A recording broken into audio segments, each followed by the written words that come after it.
ಎಲ್ರಿಗೂ ನಮಸ್ಕಾರ. Smart computer education YouTube ಚಾನಲ್ಗೆ ಸ್ವಾಗತ. ಈಗ ಟೆಸ್ಟನ್ನು ಆರ್ಚ್ ಮಾಡೋದು ಹೇಗೆ ಅಂತ ತೋರಿಸ್ಕೊಡ್ತೀನಿ. ನಾನು ಎಲಿಪ್ಸ್ ಶೇಪನ್ನು ತೊಗೊತಾ ಇದ್ದೀನಿ. ಈಗ ಟೆಸ್ಟ್ ಟೂಲ್ನ ಸಹಾಯದಿಂದ ನಾನು ಟೆಸ್ಟನ್ನು ಬರ್ಕೊತಾ ಇದ್ದೀನಿ.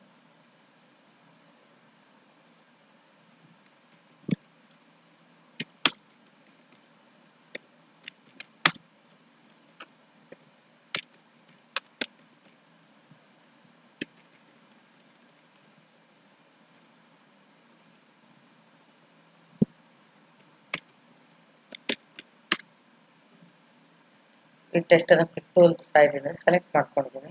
ಈಗ ಟೆಸ್ಟ್ ಮೇಲೆ ಹೋಗಿ ಫಿಟ್ ಟೆಸ್ಟ್ ಟು ಪಾತ್ ಅಂತ ಇದೆ, ಇದನ್ನು ತೊಗೊಂಡು ನೋಡಿ.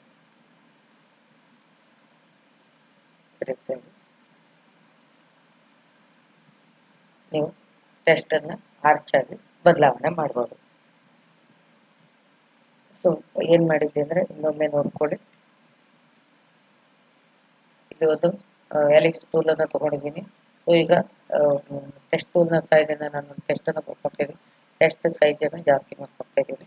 ಟೆಸ್ಟ್ ಸೈಜನ್ನು ಜಾಸ್ತಿ ಮಾಡ್ಕೊಂಡು ಟೆಸ್ಟನ್ನು ಬರ್ಕೊತಾ ಇದ್ದೀನಿ. ಸೊ ಈ ಒಂದು ಟೆಸ್ಟನ್ನು ಪಿಕ್ ಟೂಲ್ನ ಸಹಾಯದಿಂದ ಸೆಲೆಕ್ಟ್ ಮಾಡ್ಕೊತಾ ಇದ್ದೀನಿ. ಟೆಸ್ಟಿಗೆ ಹೋಗಿ ಫಿಟ್ ಟೆಸ್ಟ್ ಟು ಪಾತ್ ಅಂತ ಇದೆ, ಇದನ್ನ ಸೆಲೆಕ್ಟ್ ಮಾಡ್ಕೊಂಡು ಈ ರೀತಿಯಾಗಿ ಡಿಸೈನ್. ಸೊ ಇದೇ ರೀತಿಯಾಗಿ ನೀವು ಕೂಡ ಮಾಡಿ ಪ್ರಾಕ್ಟೀಸ್ ಮಾಡಿ.